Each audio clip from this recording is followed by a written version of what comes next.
Coming off of 3 straight NFC Championship game appearances with the Super Bowl appearance mixed in, logically, most people would probably assume that the San Francisco 49ers were poised for big things in 2014. I most certainly did. However, I think most of us also knew there was a potential there for real disaster. This team had already seemed like put out there that Harbaugh was gone. You got all of this talk where the front office and the coaching staff, in particular the head coach, were at odds, what have you. It seemed like everybody was trying to undermine and undercut each other. So you could see where the threat and the possibility of implosion or disaster was very real. And basically that's what happened with the San Francisco 49ers in 2014. They didn't completely and totally implode, but there was some implosion there, and it was a bit of a disastrous season for a team that had some legitimate reasons to have Super Bowl aspirations. They failed to even make the playoffs, finishing 8-8. It wasn't a good season for the 49ers, period. Now, before the 2014 season, I actually talked about with the San Francisco 49ers that their draft history hasn't been as good as many in the media have tried to make it out to be. So it shouldn't be that surprising if the San Francisco 49ers were going to be due for an implosion sometime relatively soon, because at some point in time, the reinforcements that they were maybe expecting just weren't coming like many had anticipated. That's just where you could talk about sometimes with organizations that make a bunch of moves in the draft. They move up and down the draft board. The fans like it, the media likes it, but at the end of the day, it's about how you execute on what you do. And if the picks don't pan out, you look like an idiot all the same. And when it comes to the 49ers, they've had some hits. 2011 first-round pick Aldon Smith, who I was wrong about all those years ago. He's been a big-time star when he's actually been able to not be a jackass and keep himself off the field due to off-the-field crap. I think they hit pretty nicely on their 2013 first-round pick, Eric Reed. You go back to 2010, their third-round pick, Navarro Bowman. When he's healthy, he's a force inside. Their one first-round pick in 2010, Anthony Davis, has been nice at right tackle. But they've had some misses. You look at A.J. Jenkins, their first-round pick in 2012. I don't even think he's in the league right now. That's after 3 years. This is a guy they spent a first-round pick on. They got absolutely nothing out of him, and pretty much nothing out of the rest of that 2012 class, LaMichael James and the rest of the crew. You pretty much missed on an entire draft class. And then you look at some of the question marks they have. There's still questions about whether or not Colin Kaepernick is truly a franchise quarterback. That's your second-round pick in 2011.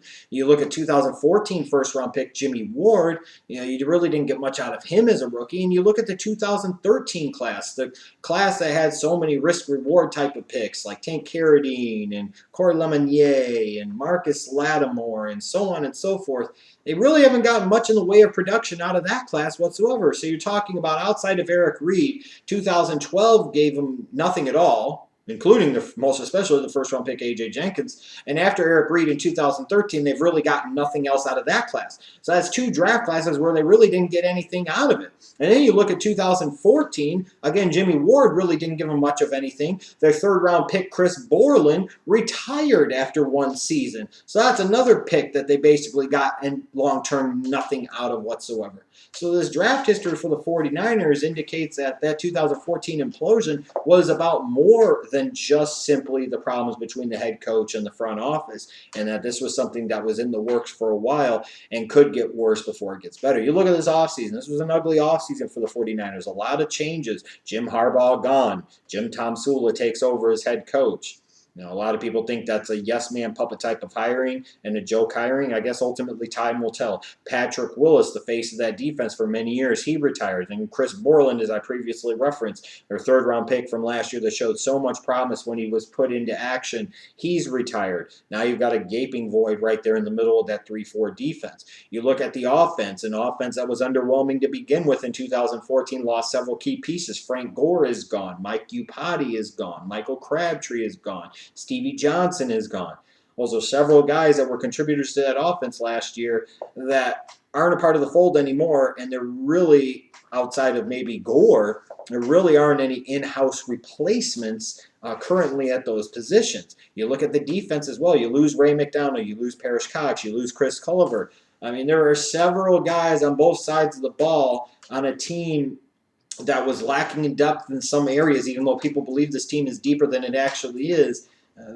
That's a problem. It's a big problem. So this is really going to be a critical draft for Trent Baalke and Jed York, that 49ers front office, and head coach Jim Tomsula. because they need to right the ship quickly, because this is a team that still does have talent in a lot of places. This is still a team that has a lot of the foundation in place that could potentially contend, but they could also go in the exact opposite direction, and the next 2 to 3 years could be really brutally bad and painful, and they could be bringing up the rear in that NFC West. So it's going to be important that they do well in this draft like they haven't done over the past few drafts. What are some of their biggest draft needs? I think first and foremost, you got to look at inside linebacker. Willis retired. Borland retired. Bowman didn't play at all in 2014. He's coming off of a major knee injury suffered in that 2013 NFC Championship game.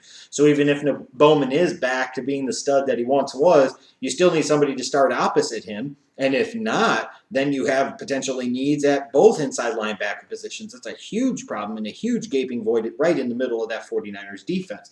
They need something desperately, though, on the offensive side of the ball. That's the biggest need area. As badly as they need an inside linebacker, and that's very true, and as badly as they need some depth at corner, and as badly as they need some depth at the defensive line position, especially if Justin Smith ultimately retires, which is a possibility, at the end of the day, the biggest problem for this 49ers team in 2014 was that their offense was doo-doo. Their offense lacked explosiveness. Their offense lacked big playability. Their offense lacked any type of real identity or consistency. And the identity they had of being a run-first team really didn't get the job done for them. They need something at wide receiver. I know you still got steady Anquan Bolden there, but he's a possession type of guy. I know you've got Torrey Smith in the fold, but let's face it, Torrey Smith was a clear number 2 in Baltimore last year to a 35-year-old Steve Smith Sr. So what is Torrey Smith really going to bring to the fold? And even if those two guys have good 2015 seasons, you still need more at wide receiver. Some of you might talk about a Bruce Ellington maybe stepping up into a role. Until proven otherwise, you act as if he doesn't count, as if it doesn't matter. The 49ers need big-time playmakers outside. They also need something at tight end, too. They've never really gotten anything out of Vance McDonald. Vernon Davis was a non-factor in 2014, looking like he might be close to done. They need a better intermediate target, because as much as we could talk about Colin Kaepernick's regression in 2014, and there was definitely regression there, if not significant regression, one of the big things he didn't have at his disposal was Vernon Davis. I mean, he was just a non-factor due to injuries, just to being slow, due to whatever the hell. He just was a non-factor. You took away the most explosive element of that 49ers offense, and they had zero explosiveness whatsoever. They lacked it on the outside. They lacked it over the middle of the field. So they need to find ways to get that explosiveness in that offense via the wide receiver and the tight end position. They could also use a replacement for Upati at guard. They could use some depth along that offensive line, both inside and outside. When you look at the 49ers, there's not any one need area that is so much more important than anything else, because like I said, you can make a huge argument for inside linebacker. You can make a huge argument in my mind for wide receiver or tight end. You can make a big argument for offensive guard, defensive lineman. The 49ers are going to have to just kind of go with the best player available strategy, because they have needs everywhere. For a team that had just been so successful from 2011 to 2013, 2014 was a disaster, 2015 could be even worse. They just need to find talent on both sides of the ball, and they need to hit. They need to not get cute, not overthink things, just find good players that fit what they want to do and then go with it. This is going to be an important draft for Jim Tomsula, but especially General Manager Trent Baalke. He wanted Jim Harbaugh gone so bad. Well, you got it.